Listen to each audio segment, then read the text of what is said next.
बिस्मिल्लाहिर्रहमानिर्रहीम। अस्सलाम वालेकुम डियर स्टूडेंट्स, मैं हूं एहतिशाम इदरीस।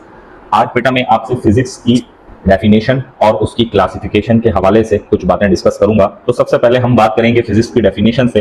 फिजिक्स हमारे पास साइंस की फिजिकल साइंस से इसका ताल्लुक है, जिसमें हम कुदरती तौर पर होने वाले अवामिल को उनका मुताला करते हैं और हम ये पढ़ते हैं कि इस पूरी कायनात में अल्लाह रब्बुल इज़्ज़त की ज़ात ने जो चीज़ें पैदा की हैं, बनाई हैं, जो मैटर हैं और आया एनर्जी है, उनका आपस में जो ताल्लुक है, उस ताल्लुक को, उस निस्बत को हम मुशाहिदात और तजुर्बात की बुनियाद पर जिस मजमून में इसका मुताला करते हैं वो हमारे पास फिजिक्स कहलाती है। जैसे बहुत आम सी मिसाल ले लें कि आप बात करते हैं एक छोटे से आइस के क्यूब की, उसको आप थर्मल एनर्जी प्रोवाइड करें तो वो पानी में कन्वर्ट हो जाएगा, और जब पानी को आप हीट प्रोवाइड करते हैं स्टीम में वो कन्वर्ट हो जाता है। अब आया वो कैसे अपनी एक स्टेट से दूसरी स्टेट में कन्वर्ट हुआ एनर्जी प्रोवाइड करने पर, तो ये हमारे पास कंप्लीट इसका जो प्रोसेस है इसको स्टडी किया जाता है फिजिक्स के अंदर। अब बहुत आसान सी डेफिनेशन है दोनों चीजों की, मैटर और एनर्जी की। मैटर क्या होता है? हर वो चीज जो वजन रखे और जगह घेरे मैटर कहलाती है। मैटर की डिफरेंट स्टेट्स होती हैं,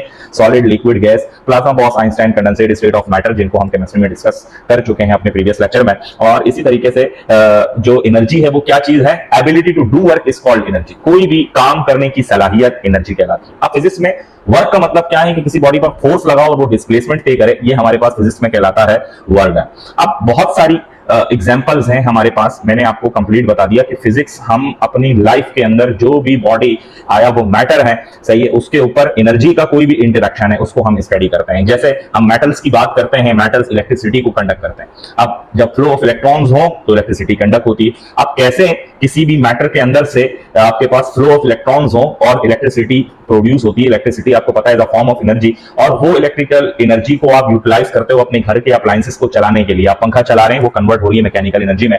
किसमें डिस्कस करेंगे? फिजिक्स में डिस्कस करेंगे। आप बटन ऑन कर रहे हैं, लाइट जल रही है, यानी इलेक्ट्रिकल एनर्जी लाइट एनर्जी में कन्वर्ट हो रही है। उस बल्ब को हाथ लगाएंगे, वो आपके पास जो है वो गर्म हो रहा होगा, ये आपके पास थर्मल एनर्जी में कन्वर्ट हो रही है। कैसे कन्वर्ट हो रही है? फिजिक्स की आपके पास इसको स्टडी किया जाता है फिजिक्स के अंदर। फिजिक्स को 20वीं सदी से पहले जिस जो है ना, जब हम उसको स्टडी करते थे, जो साइंसदान उस दौर में, उस वक्त जो फिजिक्स कहलाती थी उसको हम क्लासिकल फिजिक्स कहते थे। फिर उस दौर की फिजिक्स को न्यूटोनियन फिजिक्स भी कहा जाता था। फिर आइंस्टाइन का दौर आया, उस दौर के बाद कुछ बातों पर इख्तिलाफ पैदा हुआ क्लासिकल फिजिक्स में और आइंस्टाइन के दौर की फिजिक्स में, जो आपके पास आइंस्टाइन फिजिक्स कहलाती है या मॉडर्न दौर की फिजिक्स कहलाती है, इसको हम मॉडर्न फिजिक्स में स्टडी करते हैं। सबसे पहला जो ब्रेक थ्रू था वो किस चीज के ऊपर था? कि क्लासिकल फिजिक्स के अंदर हम लोग जो मैक्रोस्कोपिक ऑब्जेक्ट्स होते हैं, यानी जो आपकी नेकेड आई से, ह्यूमन आई से ऑब्जर्वेबल हो, जिनकी आप हरकत को लार्ज मतलब अपनी आंखों से देख सकें और वो बहुत slower then the speed of light से मूव करें, उनको आप स्टडी करते हैं क्लासिकल फिजिक्स में। क्लासिकल फिजिक्स में सबसे पहले जिस जो है वो क्लासिकल फिजिक्स की ब्रांच को हम स्टडी करेंगे वो हमारे पास कहलाती है मैकेनिक्स। मैकेनिक्स का ताल्लुक जो है वो है जब भी कोई बॉडी जब हरकत की हालत में हो, अपनी स्टेट को चेंज करती है, तो हम उसको जब ऑब्जर्व करते हैं उसको हम डिस्कस करते हैं मैकेनिक्स के अंदर। मैकेनिक्स आपके पास लॉज ऑफ मोशन और ग्रेविटेशन से इस हवाले से बात करती है। अब मिसाल के तौर पर हम कह लें कि न्यूटन्स लॉज ऑफ ग्रेविटेशन, उसको हम स्टडी करते हैं मैकेनिक्स में। सबसे पहले मैकेनिक्स की जो बुनियाद रखी उस पर मुस्लिम जो साइंटिस्ट थे उन्होंने बहुत अहम कंट्रीब्यूशन जो है वो इसमें अपनी प्रोवाइड की। जैसे एक साइंसदान थे जिनका नाम था अबुल बराकत हैबतुल्लाह बिन मलाका। उन्होंने आपके पास जो है लॉज ऑफ मोशन इनको डिस्कस किया, फिर मजीद इस वर्क को आगे बढ़ाया इसे न्यूटन ने। इसके अलावा एक और साइंसदान थे जिनका नाम था अल खजीनी, जिन्होंने जो है वो हाइड्रोडायनेमिक जो है मैकेनिक्स की ही एक ब्रांच बनती है उसके ऊपर काम किया। फिर इसके अलावा एक और साइंसदान थे जिन्होंने मैकेनिक्स से रिलेटेड मुख्तलिफ जो ऑब्जेक्ट्स होते हैं उनके मुख्तलिफ इंस्ट्रूमेंट्स जो है वो बनाए, उनका नाम था अल जज़ीरी। फिर हम डिस्कस करते हैं न्यूटन्स के लॉज को, न्यूटन्स लॉज ऑफ मोशन को, न्यूटन्स लॉ ऑफ ग्रेविटेशन को। गैलिलियो नामी एक साइंसदान थे जिन्होंने लॉ ऑफ इनर्शिया, और उन्होंने जो दो कोऑर्डिनेट एक्सिस होते हैं, जब हम बात करते हैं किसी भी चीज के प्रोजेक्टाइल की, तो उन्होंने ये बताया था parabola as the path of projectile होता है। और उन्होंने डिस्टेंस और स्पीड, डिस्टेंस और टाइम और एक्सेलरेशन की कंटिन्यूटी के हवाले से मुख्तलिफ जो है वो अपनी जो है वो थ्योरीज पेश की थी। फिर आगे हम मैकेनिक्स के अंदर डिस्कस करते हैं Kepler's law of planetary motion को हम स्टडी करते हैं कि आया इस सन के महवर में जो जमीन है वो कैसे उसके गिर्द जो है वो रिवॉल्व करती है, इसको स्टडी किया जाता है। Kepler's laws of planetary motion. एक और साइंसदान थे जिनका नाम था निकोलास कोपेरनिकस, जो एक मैथमेटिशियन भी थे, एस्ट्रोनॉमर भी थे। उन्होंने आपके पास सन उसको डिस्कस किया कि सन स्टेशनरी स्टेट में होता है और जो है वो सेंटर होता है जो है हमारे पास इस जो है ना सोलर सिस्टम में, और अर्थ जो है वो इसके गिर्द रिवॉल्व अराउंड करती है। फिर जो है मजीद आगे काम हुआ एक और फिजिक्स की ब्रांच के ऊपर जो क्लासिकल फिजिक्स में स्टडी की जाती है, जिसको हम कहते हैं बच्चों ऑप्टिक्स। ऑप्टिक्स हमारे पास क्या है? ऑप्टिक्स में हम कहते हैं कि लाइट कैसे ट्रैवल करती है डिफरेंट मटेरियल से, इसको स्टडी किया जाता है। यानी अब सबसे पहले हम बात कर लेते हैं, इसके अंदर भी कंट्रीब्यूशन की मुस्लिम साइंसदानों ने इसमें भी बहुत अपनी कंट्रीब्यूशन, अपना अहम किरदार अदा किया, जिसमें इब्नुल हैशम नामी साइंसदान थे जिन्होंने आपके पास जो है सबसे पहले पिन होल कैमरा डिस्कवर किया। ये जो बातें मैं यहाँ लिख नहीं रहा, मैं बोल इसलिए रहा हूँ कि बेटा आप जो है साथ साथ अपने लेक्चर भी प्रिपेयर कर लें और इसको साथ साथ डिक्टेट कर लें। पिन होल कैमरा जो है वो पिन होल कैमरा सबसे पहले जो डिस्कवर किया था, जिसके ऊपर जो साइंसदान थे उसको डिस्कवर करने वाले, उनका नाम था इब्नुल हैशम। इसके अलावा इब्ने सही एक साइंसदान थे जिनका लॉ आज भी हम किताबों में पढ़ते हैं, वो हमारे पास स्नेल्स लॉ कहलाता है। इसके अलावा एक और साइंसदान थे जिनका नाम था अल्किंडी। उन्होंने ये बात कही थी कि everything in the world emit rays in every direction. तो हमारे पास ऑप्टिक्स के जरिए से हम ये डिस्कस करते हैं कि जब भी किसी ऑब्जेक्ट के ऊपर लाइट रेज पड़ती हैं, अगर वो मिरर है तो वो लाइट रेज पड़कर किस तरीके से रिफ्लेक्ट करती हैं, इसको हम डिस्कस करते हैं। अगर कोई और मटेरियल, जैसे आपके पास गिलास प्रिज्म है, इसको हम यूज करते हैं और इस प्रिज्म में से लाइट रेज को पास करवाएं तो वो कैसे रिफ्लेक्ट होकर अपने बैंड्स ऑफ कलर्स बना लेती हैं, इसको हमने डिस्कस किया। फिर इसी तरीके से ये रेनबो कैसे फॉर्म होता है, ये सब हमारे पास जो है वो एप्लीकेशंस होती हैं जिनको हम स्टडी करते हैं ऑप्टिक्स के अंदर। यानी ऑप्टिक्स के जरिए से आप मिरर्स और साथ ही साथ लेंसेज और इसके अलावा आप फोकस करते हो लाइट को डिफरेंट जो इनके बने हुए इंस्ट्रूमेंट्स होते हैं, जैसे टेलीस्कोप हो गया, जैसे आपके पास माइक्रोस्कोप हो गया और कैमरा हो गया, इन सब को आप देखते हो और इसके जरिए से फिजिक्स की मजीद और ब्रांचेस को स्टडी करने में आसानी हो सकी साइंसदान को। अब जैसे हम बात कर लेते हैं, जब हमारे पास हम लाइट के बिहेवियर को हमने समझा तो उनकी प्रॉपर्टीज को समझने के लिए एक हम जो है अलग से एक टॉपिक पढ़ते हैं जो हमारे पास क्या कहलाता है वेव्स और उसकी मोशन, उसको स्टडी किया गया और उसका बिहेवियर लाइट के साथ कंपेयर करवाया गया। तो बहुत सारी बातें समझ आने लगी कि जो हमारे पास लाइट होती है वो ट्रैवल कैसे करती है। अब हम बात कर लेते हैं वेव की। अब बेटा जब भी आप एनर्जी को एक पॉइंट से दूसरे पॉइंट ट्रांसफर करते हो तो ये हमारे पास क्या कहलाती है वेव। अब जैसे पानी की सतह के ऊपर आपने एक पत्थर को फेंका तो आपने देखा कि जैसे ही आपने इस पत्थर को फेंका तो पानी के गिर्द मुख्तलिफ ये रिपल्स फॉर्म हुए।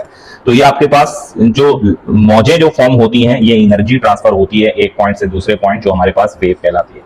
अब हमारे पास फॉर्मेशन ऑफ वेव्स कैसे होती हैं? वेव हमारे पास जब फॉर्म होती हैं जब हम किसी भी रास्ते में डिस्टर्बेंस प्रोड्यूस करें।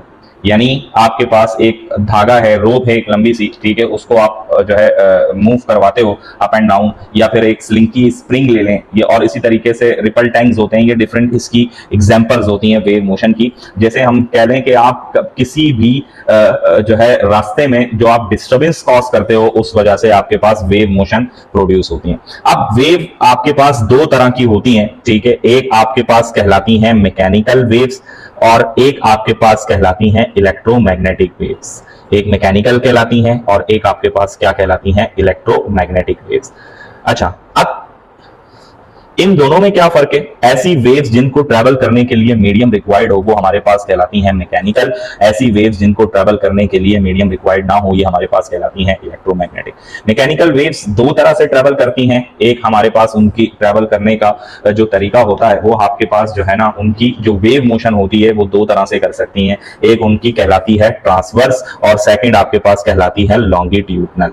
यानी ये जब आपके पास जो आप डिस्टर्बेंस कॉज करते हो वो डिस्टर्बेंस परपेंडिकुलर हो मीडियम के ऊपर, तो ये आपके पास जो वेव फॉर्म होगी वो आपके पास कहलाती है ट्रांसवर्स। और अगर डिस्टर्बेंस जो है वो आपके पास parallel to the direction of the wave हो, ये आपके पास कहलाती हैं लॉन्गिट्यूडनल वेव्स। ट्रांसवर्स वेव्स हमेशा डिस्टर्बेंस और वेव जो ट्रेवल करती हैं वो एक दूसरे के ऊपर परपेंडिकुलर, यानी पानी का पत्थर आपने यूं फेंका, वेव ऐसे ट्रेवल करेगी, दोनों एक दूसरे के ऊपर क्या है? Perpendicular particular. लेकिन साउंड वेव्स को जब आप देखते हैं, जिस डायरेक्शन में एयर के पार्टिकल्स मूव कर रहे हैं उसी डायरेक्शन में साउंड वेव्स ट्रेवल करती हैं। पार्टिकल्स ऑफ द मीडियम और वेव आपके पास पैरेलल हैं एक दूसरे के, ये आपके पास कहलाती हैं लॉन्गिट्यूडनल वेव्स। लेकिन जो हमारे पास इलेक्ट्रोमैग्नेटिक वेव्स होती हैं, इनको किसी किस्म का कोई मीडियम रिक्वायर्ड नहीं होता। जब ये ट्रेवल करती हैं वो ट्रांसफर वेव्स की तरह ट्रेवल करती हैं। जैसे हम लाइट जो आपके पास ट्रेवल करती है, हम कहते हैं लाइट एक आपके पास इलेक्ट्रोमैग्नेटिक वेव की एक फॉर्म कहलाती है। अब ये वेव की प्रॉपर्टी को डिस्कस करने का मकसद ये था कि हमें यहाँ अब बहुत सारी चीजें हम और भी इसमें जब हम टॉपिक्स पढ़ेंगे तो वहां डिस्कस करेंगे।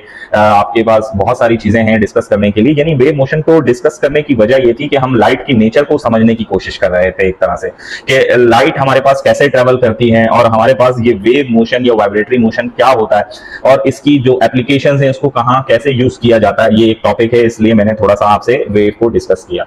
अब जब मैंने आपसे ऑप्टिक्स के बारे में बात की तो ऑप्टिक्स की एप्लीकेशन हमने बात की थी टेलीस्कोप, जिसको यूज किया जाता है, साइंसदान जो है वो यूज करते हैं कि इस कायनात से बाहर अल्लाह रब्बुल इज्जत की जात ने जो चांद सितारे सैयारे बनाए हैं और मुख्तलिफ कहकशाएं बनाई हैं और आपके पास जो ये गैलेक्सीज जो फॉर्म होती हैं ये कैसे बनती हैं, ये मिल्की वे क्या है, इन सबको साइंसदान इस दुनिया से ऑब्जर्व करते थे जिन इंस्ट्रूमेंट्स के जरिए से। वो हमारे पास एक जो है टेलीस्कोप एक जो है ना डिवाइस है जो बनाई गई। अब उसके जरिए से एक और फिजिक्स की ब्रांच को स्टडी किया जाता है जिसको हम क्लासिकल फिजिक्स में स्टडी करते हैं और वो हमारे पास कहलाती है एस्ट्रोफिजिक्स।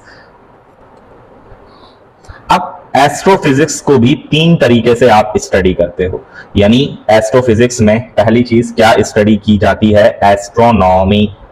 एस्ट्रोनॉमी क्या होती है बच्चों? एस्ट्रोनॉमी आप इस कायनात को, इसमें जो गैलेक्सीज हैं, प्लैनेट्स हैं, सन्स हैं, स्टार्स हैं, एस्टेरॉइड्स हैं, इनको स्टडी करते हो। लिख लीजिएगा। इस पर जो सबसे पहले जो साइंसदान थे मुसलमान, उनकी कंट्रीब्यूशन थी, उनका नाम था अबू रेहान मोहम्मद बिन अहमद अल बेरूनी। अब ऐसे ऑब्जेक्ट्स, ठीक है, जो इस दुनिया से बाहर हैं और वो बहुत लार्ज ऑब्जेक्ट्स हैं जिनको हम सिलेस्टियल बॉडीज कहते हैं, उनका हमारी इस जमीन पर क्या इफेक्ट होगा, इसको स्टडी किया जाता है एस्ट्रोफिजिक्स की जिस ब्रांच में, इसको हम कहते हैं एस्ट्रोलॉजी। फिर इसी तरीके से एक और आपके पास जो है एस्ट्रोफिजिक्स की ब्रांच होती है जिसमें हम ये देखते हैं कि आया ये जो यूनिवर्स है, ठीक है, इसकी जो ओरिजिन है और इसकी जो एवोल्यूशन है, इसको आप स्टडी करते हो, जिस जो है वो क्लासिकल फिजिक्स की एस्ट्रोफिजिक्स की ब्रांच में वो हमारे पास कहलाती है कॉस्मोलॉजी। इसके ऊपर जो साइंसदान थे जिन्होंने काम किया उनका नाम था अल गजाली। उन्होंने अर्थ की रोटेशन के हवाले से बात की थी और उन्होंने जो आपके पास ग्रीक एक साइंसदान थे अरिस्टोटल, उनका जो एक आपके पास जो है वो कॉस्मोलॉजी से रिलेटेड स्टेशनरी अर्थ का जो एक स्टेटमेंट था उसको उन्होंने डिस्कस करके बताया कि वो एक रॉन्ग स्टेटमेंट था। अब बेटा क्लासिकल फिजिक्स की जो है मजीद एक और ब्रांच के बारे में हम बात करेंगे जो आपके पास कहलाते हैं इलेक्ट्रोस्टैटिक्स, जिसमें हम चार्ज बॉडीज को स्टडी करते हैं। अब चार्जेस क्या होते हैं? ये intensive property of any material body, जिसमें बॉडीज या तो अब एक किसी दूसरी बॉडी को अट्रैक्ट करें या रिपेल करें, इसको हम क्या कहते हैं? चार्ज बॉडीज कहते हैं। चार्जेस अगर रेस्ट की हालत में हो तो उसको आप स्टडी करते हो इलेक्ट्रोस्टैटिक्स के अंदर। हमने दो तरह के चार्जेस को ज्यादातर हम डिस्कस करते हैं, एक आपका पॉजिटिव चार्ज और एक नेगेटिव चार्ज होता है। इन चार्जेस से इलेक्ट्रिक लाइंस ऑफ फोर्सेस आपके पास इमिट हो रही होती हैं और वही चार्जेस अपने गिर्द इलेक्ट्रिक फील्ड क्रिएट कर रहे होते हैं। और डिफरेंट पैरामीटर्स होते हैं इलेक्ट्रिक फील्ड के अलावा, इन इलेक्ट्रिक फील्ड इंटेंसिटी होती है और फिर चार्ज को हम मूव करवाते हैं, फिर उसके मजीद और इन चीजों को डिस्कस करते हैं। फिर चार्ज को स्टोर करवाते हैं इलेक्ट्रोस्टैटिक्स के अंदर और स्टोर करने का जो तरीकेकार होता है वो आपके पास कैपेसिटर कहलाता है।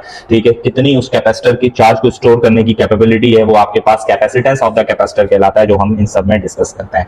फिर जब चार्ज को फ्लो करवाया जाता है तो फिजिक्स की एक और ब्रांच है जिसमें इसको स्टडी करते हैं, जो हमारे पास कहलाती है क्या? इलेक्ट्रिसिटी। जब चार्जेस रेस्ट की हालत में हो तो उसके ऊपर जिन साइंसदान ने आप बहुत नाम सुनते हैं, उनका नाम था उनका चार्ल्स ऑगस्टिन डी कॉलम सही है, जिन्होंने चार्जेस को रेस्ट की हालत में बताया था कि उनके दरमियान में इलेक्ट्रोस्टैटिक फोर्सेस मौजूद होती हैं, और उसका लॉ पेश किया था जो कि आपने अक्सरियत किताबों में मिलेगा आपको, ठीक है, जो आपने स्टडी किया होगा कि product of the charges directly proportional और इनवर्सली प्रोपोर्शनल कैसे होते हैं उनके डिस्टेंस के स्क्वायर के। फिर इलेक्ट्रिसिटी को डिस्कस किया जाता है, चार्जेस को फ्लो किया जाए तो उसको हम किस तरीके से चार्जेस फ्लो करते हैं, उनके फ्लो में आप कैसे रुकावट रखते हैं, वो रेजिस्टिविटी कहलाती है, उससे रिलेटेड हमारे ओम्स लॉ होते हैं, उनको डिस्कस करते हैं। फिर रेजिस्टेंस कितने तरह के हैं आपके पास, उसकी कॉम्बिनेशन कैसी होती है, सीरीज कॉम्बिनेशन, पैरेलल कॉम्बिनेशन, इनको स्टडी किया जाता है। और इलेक्ट्रिकल अप्लायंसेस जो हम अपने घरों में इस्तेमाल करते हैं, ये सब इलेक्ट्रिसिटी की बदौलत है। फिर उसके बाद इलेक्ट्रिसिटी के बाद एक और क्लासिकल फिजिक्स की ब्रांच है जिसके अंदर हम पढ़ते हैं जो हमारे पास कहलाती है मैग्नेटिज्म। अब मैग्नेटिज्म क्या है बच्चों? मैग्नेटिज्म हमारे पास होती है कि मैग्नेट्स जो है वो दोनों अपने पोल्स से, यानी मैग्नेट के दो पोल्स हैं, नॉर्थ से साउथ पोल, और मैग्नेटिक लाइंस ऑफ फोर्सेस कैसे इमिट होती हैं, इनका क्या क्या बिहेवियर है और इनका इलेक्ट्रिक लाइंस ऑफ फोर्सेस से कैसे लिंक है, ये आपके पास मैग्नेटिज्म में स्टडी किया जाता है। फिर एक और ब्रांच है जो इलेक्ट्रिसिटी और मैग्नेटिज्म दोनों, इलेक्ट्रोमैग्नेटिज्म को कहा गया कि ये इलेक्ट्रिसिटी और मैग्नेटिज्म का आपस में कोई इंटरेक्शन है, उससे ये इलेक्ट्रोमैग्नेटिज्म की फील्ड को डिस्कवर किया गया। सबसे पहले जेम्स क्लार्क मैक्सवेल ने इसको लाइट के इंटरेक्शन से देखा। उन्होंने कहा कि ये लाइट के दो पहलू हो सकते हैं, जैसे लाइट जब ट्रैवल करती है तो लाइट की प्रोपगेशन में ये दोनों तरह की फील्ड क्रिएट होती हैं जो एक दूसरे के ऊपर परपेंडिकुलर होती हैं। फिर इसको इलेक्ट्रिक और मैग्नेटिक लाइंस ऑफ फोर्सेस से ऑब्जर्व किया डिफरेंट साइंटिस्ट ने। देखा गया कि जब आपके पास किसी भी कंडक्टर के अंदर कोई चार्ज पार्टिकल ट्रैवल करता है तो इलेक्ट्रोमैग्नेटिक फोर्स क्या होती है उस वायर के अंदर डिटरमाइन हो सकती है। जैसे राइट हैंड रूल के तहत हमने किसी भी कंडक्टर में उसके इन्फ्लुएंस को जो है वो फील किया। फिर इसी तरीके से जब हम मैग्नेटिक फील्ड को किसी एक फिक्स पॉइंट से गुजार रहे हैं, जिसे हम जो है कहते हैं फ्लक्स, और उस मैग्नेटिक लाइंस ऑफ फोर्सेस के मैग्नीट्यूड को बार बार चेंज किया जाए तो हम जिसे कहा जाता है चेंजिंग मैग्नेटिक फ्लक्स, जिसकी वजह से इलेक्ट्रोमोटिव फोर्स जो है वो इंड्यूस होती है। फिर इसके हवाले से लॉस पेश किए गए जो हमारे पास कहलाते हैं Faraday laws of induction, Lenz law of induction. फिर उससे हमने डिफरेंट इंस्ट्रूमेंट्स बनाए, ऐसी जनरेटर बनाया जिससे हम इलेक्ट्रिकल एनर्जी को मैकेनिकल एनर्जी में कन्वर्ट करते हैं। फिर ट्रांसफार्मर बनाए जिनका हमारे होम अप्लायंसेस में बहुत ज्यादा यूज है, जिसे हम आम रोजमर्रा जिंदगी में इस्तेमाल करते हैं। ये सब किसके बदौलत हुआ? इलेक्ट्रोमैग्नेटिज्म के जरिए से। फिर एक और जो है क्लासिकल फिजिक्स की ब्रांच है जो हमारे पास कहलाती है फ्लूइड मैकेनिक्स। फ्लूइड मैकेनिक्स में हम लोग बिहेवियर ऑफ फ्लूइड्स को स्टडी करते हैं, यानी फ्लो ऑफ लिक्विड्स और गैसेस को स्टडी किया जाता है। फ्लो ऑफ लिक्विड्स और गैसेस के हवाले से मुख्तलिफ फिर हमारे पास जो है वो डिफरेंट साइंसदानों ने अपने जो है वो लॉस पेश किए। जैसे पास्कल्स लॉ है जो है हमने उसमें पढ़ा था, प्रेशर किसी भी लिक्विड पर अप्लाई करें तो वो डिफरेंट डायरेक्शन में आपके पास इक्वली डिस्ट्रीब्यूट होता है। फिर उसकी एप्लीकेशंस ऑफ पास्कल्स लॉ हमने पढ़ी थी, हाइड्रोलिक लिफ्ट जो है वो कहलाता है। फिर आर्शिमिडीज प्रिंसिपल है। तो ये सब हम जो है लिक्विड और गैसेस की जो मूवमेंट है उनके पार्टिकल्स के हवाले से फ्लूइड मैकेनिक्स में स्टडी करते हैं और इनको हम कैसे अप्लाई करते हैं, ये सब क्लासिकल फिजिक्स की ब्रांच फ्लूइड मैकेनिक्स में पढ़ा जाता है। एक और थ्योरी है कॉस्ट थ्योरी कहलाती है, जिसको हम जो है बटरफ्लाई इफेक्ट भी कहते हैं। इसमें हम क्या देखते हैं कि इसकी डिस्क्रिप्शन होती है लार्ज कॉम्प्लेक्स सिस्टम के हवाले से। जैसे हम बात कर लें कि आपने मिसाल के तौर पर देखा होगा कि शहद की मक्खी का जो छत्ता होता है वो अपनी उस शेप को बार बार रिपीट कर रहा है एक इंटरवल से, और इसी तरीके से आप जो है चट्टानों के अंदर भी एक सिमेट्री देखते हैं और बिहेवियर देखते हैं डिफरेंट ऑब्जेक्ट्स का। उसके जरिए से साइंटिस्ट ऑब्जर्व करते हैं या फिर आपको प्रेडिक्शन करते हैं कि आने वाले वक्तों में इन फ्यूचर जो है वो जो है क्या होने वाला है, उस हवाले से आपको आगाह करते हैं। जैसे जो है बटरफ्लाई इफेक्ट्स को देखकर मुख्तलिफ साइंसदान जो है मुख्तलिफ चीजों को ऑब्जर्व करके बताते हैं कि वो देखते हैं कि यार अभी ये इफेक्ट हो रहा है तो इसका फ्यूचर के अंदर क्या इंपैक्ट है, इसको देखा जाता है कॉस्ट थ्योरी के जरिए से। फिर एक और ब्रांच है जो हमारे पास कहलाती है थर्मोडायनेमिक्स, जिसका ताल्लुक किससे है? थर्मल एनर्जी और वर्क ऑफ अ सिस्टम से। इसकी एप्लीकेशंस है हमारे पास बहुत सारी, एयर कंडीशनर, रेफ्रिजरेटर, आपके पास इलेक्ट्रिक पावर प्लांट्स होते हैं, ऑटोमोबाइल्स होते हैं, प्लेन्स होते हैं। इसके अंदर हम थर्मोडायनेमिक्स में स्टडी करते हैं। मुख्तलिफ लॉज हैं इसके, first law of thermodynamics, second law of thermodynamics, Carnot engine, इन सबको जो है वो स्टडी किया जाता है। हीट को कैसे, हीट कैपेसिटी क्या होती है, स्पेसिफिक हीट कैपेसिटी क्या होती है, फिर इसके डिफरेंट लॉज हैं, हम उनको स्टडी करते हैं थर्मोडायनेमिक्स में। फिर एक और ब्रांच है फिजिक्स की जो हमारे पास कहलाती है अकाउस्टिक्स। अकाउस्टिक्स क्या होती है कि हम साउंड के बिहेवियर को स्टडी करते हैं, concern with the study of sound कहलाता है ये। फिर हम देखते हैं कि जब साउंड ट्रैवल करता है जो है ना वो कैसे ट्रैवल करता है, एयर में कैसे ट्रैवल करेगा, लिक्विड में कैसे करेगा, सॉलिड में कैसे करेगा, ठीक है, है, उसके ऊपर मुख्तलिफ प्रेशर का इफेक्ट देखते हैं, टेम्परेचर का इफेक्ट देखते हैं। फिर साथ ही साथ हम ये देखते हैं कि साउंड जो है उसकी डिफरेंट बिहेवियर्स क्या है, रिफ्लेक्शन कैसे करता है, आया उसमें रिफ्लेक्शन होती है उसको चेक करेंगे, उसकी डिफरेंट प्रॉपर्टीज को डिस्कस किया जाता है अकाउस्टिक्स के अंदर। सही है, साउंड जो है आवाज को कैसे जो है हम डिटेक्ट करते हैं, पिच ऑफ द साउंड क्या कहलाता है, ठीक है, ये सब आपके पास अकाउस्टिक्स में हम डिस्कस करते हैं। मॉडर्न फिजिक्स की बुनियाद 1900 सेंचुरी में रखी गई और इसके डिस्कवर होने की वजह ये थी कि न्यूटोनियन मैकेनिक्स जैसे हम क्लासिकल फिजिक्स कहते हैं वो अप्लाई नहीं हो सकती थी जब आपके पास या तो ऑब्जेक्ट्स वेरी स्मॉल हो और वो बहुत फास्ट स्पीड से मूव करें, लाइक स्पीड ऑफ लाइट से मूव करें, और बहुत स्मॉलेस्ट और बहुत लाइटर ऑब्जेक्ट्स हों, ठीक है, उनके ऊपर उनके रूल्स, उनके लॉज जो है वो एप्लीकेबल होना जो है वो थोड़ा सा इख्तिलाफ आ रहा था। तो इस वजह से हमने नई जो है वो फिजिक्स की बुनियाद रखी जो हमारे पास कहलाती है मॉडर्न फिजिक्स। इसके जो बानी थे जो है वो एल्बर्ट आइंस्टाइन कहलाते हैं, जिन्होंने थ्योरी ऑफ रिलेटिविटी को बताया कि अगर कोई बॉडी स्पीड ऑफ लाइट से मूव करे तो क्या होगा, स्पीड ऑफ लाइट से मूव करे। फिर इसी तरीके से जो है वो लाइटर और स्मॉलेस्ट जो पार्टिकल्स थे उनके हवाले से जब आप बात करें तो उनको स्टडी करते हैं क्वांटम फिजिक्स में, और उसके जो बानी थे उनका नाम था मैक्स प्लैंक। अब थ्योरी ऑफ रिलेटिविटी क्या है जरा सा इसको समझ लेते हैं। जैसे क्लासिकल फिजिक्स में ये कहा जाता है कि अगर कोई बॉडी रेस्ट की हालत में है तो वो रेस्ट की हालत में means all bodies are absolute, they are not related to one other. But according to modern physics Albert Einstein, उनका ये कहना था कि किसी भी बॉडी की पोजीशन को उसके फ्रेम ऑफ रेफरेंस से देखा जाता है। जैसे मिसाल के तौर पर मैं आपसे कहूं कि ये मार्कल आपके पास इस पोजीशन में मौजूद है, आप कहोगे ये रेस्ट की हालत में है, लेकिन एल्बर्ट आइंस्टाइन के मुताबिक इसके फ्रेम ऑफ रेफरेंस के लिहाज से अगर देखा जा रहा है तो इसके ऑब्जर्वेशन के मुताबिक ये रेस्ट की हालत में। लेकिन अगर इसका फ्रेम ऑफ रेफरेंस चेंज किया जाए, यानी इसको देखा जाए कहां से, अगर चांद से जाकर इसको देखूं तो मैं ये देखता हूं कि चांद से ये बॉडी जो है वो जमीन हरकत कर रही है, तो जमीन पर मौजूद हर एक बॉडी उस पर हरकत कर रही है। आम सी मिसाल उन्होंने, हम किताबों में जब इसको स्टडी करते हैं, पढ़ते हैं, अगर एक रेलगाड़ी जो है वो चल रही है और उस रेलगाड़ी में एक लड़के के हाथ में एक टॉर्च लाइट है और वो उसको ऊपर की जानिब टॉर्च लाइट से लाइट को जो है वो क्या करते हैं, यूं जो है ऊपर की तरफ जो है इसको जलाते हैं और लाइट जाकर यहां से यहां ऊपर जाकर जो है इधर से टकराकर वापस आती है और उसका वो टाइम उसको नोट करते हैं। फिर इसी तरीके से एक और लड़का वो जो कि बाहर खड़ा हुआ उस जो है वो क्या करता है, वो देखता है इस बॉडी को, और जब वो उसका time frame of reference note करता है तो उसको कुछ जो है वो लाइट इस तरीके से मूव करते हुए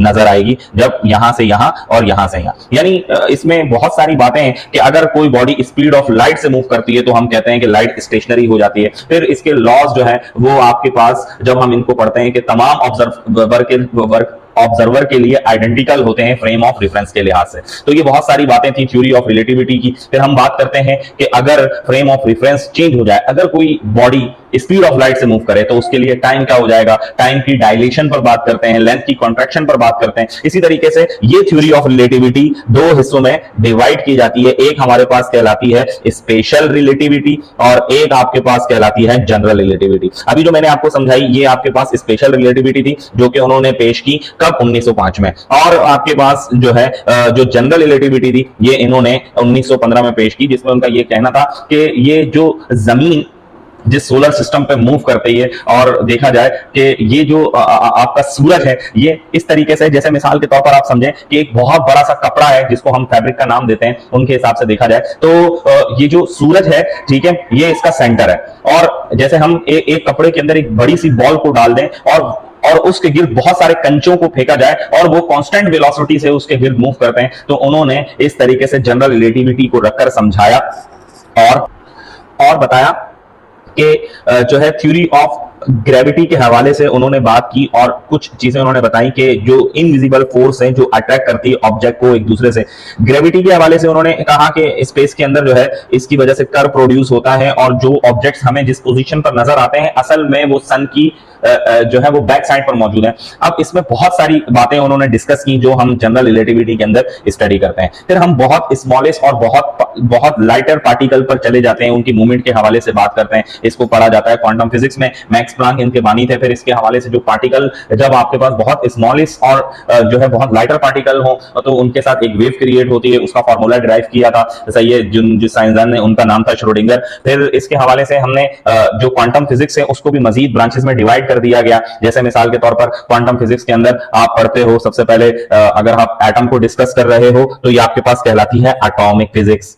एटम के बिहेवियर को स्टडी करते हैं, ठीक है, लाइटर और स्मॉलेस्ट पार्टिकल्स को स्टडी करते हैं। फिर इसी तरीके से दूसरी हमारे पास फिजिक्स की ब्रांच है जिसके अंदर एटम के सेंटर न्यूक्लियस को डिस्कस किया जाता है, ये हमारे पास कहलाती है न्यूक्लियर फिजिक्स। फिर न्यूक्लियर फिजिक्स में आप फिजन रिएक्शन क्या है, फ्यूजन रिएक्शन क्या है, न्यूक्लियर पावर प्लांट्स क्या होते हैं, इनको आप डिस्कस करते हो। फिर जो है एटम के स्मॉलेस्ट और पार्टिकल्स जो है आपस में, इनका आपस में क्या इंटरेक्शन है, इसको स्टडी किया जाता है पार्टिकल फिजिक्स में। फिर पार्टिकल फिजिक्स से जब हम इलेक्ट्रॉन्स की बात करते हैं, इलेक्ट्रॉन्स की इमिशंस की बात करते हैं और इनके यूज की बात करते हैं और इमिशन की बात करते हैं कि जब हमारे पास क्या हो कि इलेक्ट्रॉन जो है उनकी इमिशन, बिहेवियर, इफेक्ट, इन सबको देखा जाए इलेक्ट्रॉन ट्यूब्स के अंदर या ट्रांजिस्टर्स के अंदर और इलेक्ट्रॉनिक डिवाइसेस में, जिस ब्रांच के अंदर इसको स्टडी करते हैं, ये हमारे पास कहलाती है क्या, इलेक्ट्रॉनिक्स।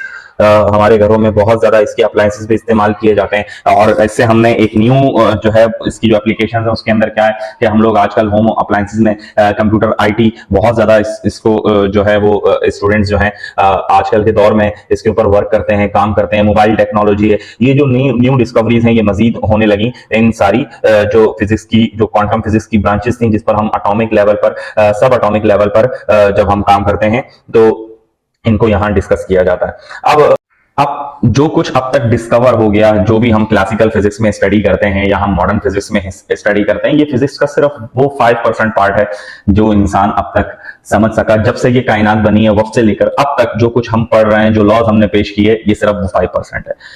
बाकी का 95% उसके हवाले से थोड़ी बहुत इंसान को ऑब्जर्वेशन है, उसके हवाले से मुख्तलिफ साइंसदान उसके ऊपर वर्क भी कर रहे हैं, जो हमारे पास कहलाता है डार्क मैटर या डार्क एनर्जी और इसी तरीके से ब्लैक होल्स। ये सब क्या है, इसके ऊपर बहुत मिस्ट्री है, लोग काम कर रहे हैं, वर्क कर रहे हैं, लेकिन बहुत सारे सवालात ऐसे हैं जिसका जवाब फिजिक्स भी नहीं देख सकती। यानी यूनिवर्स का एक पार्ट तो वो है जिसको आप अंडर दी ऑब्जर्वेशन भी देख सकते हो, वहां तक रसाई करने की भी इंसान जो है वो कोशिश कर सकता है, लेकिन एक हिस्सा वो है यूनिवर्स का जो अब तक इंसान की सोच और समझ से बालातर है। उन राजों के बारे में अल्लाह रब्बुल इज्जत की जात के अलावा कोई नहीं जानता, सिवाय इंसान जो है वो सिर्फ सोच और समझ और थिंकिंग जितनी अल्लाह ताला ने उसको दी है उतना ही वो समझ सकता है। तो फिजिक्स का थोड़ा बहुत रिव्यू मैंने आपको देने की कोशिश की। इंशाल्लाह मजीद हमारा जो नेक्स्ट लेक्चर होगा वो फिजिकल क्वांटिटीज के ऊपर होगा और मैं आपको समझाऊंगा कि जो है वो फिजिकल क्वांटिटीज क्या हैं और हम बेसिक यूनिट्स क्या होते हैं, डिराइव यूनिट्स कैसे बनाते हैं, प्रीफिक्सेस क्या हैं, इस पर बात करेंगे इंशाल्लाह आपसे। तो आप जरूर कमेंट्स में बताइएगा कि आपको फिजिक्स का ये आज का इंट्रोडक्शन लेक्चर कैसे लगा। बहुत सी चीजें हैं जो मैं इस शॉर्ट टाइम ऑफ इंटरवल में आपसे डिस्कस नहीं कर सका। इंशाल्लाह जब हम फिजिक्स की इन ब्रांचेस पर बात करेंगे तो वहां उनको मजीद एक्सप्लेन किया जाएगा। अपना ख्याल रखिएगा, बहुत शुक्रिया, अल्लाह हाफिज़ व नासिर।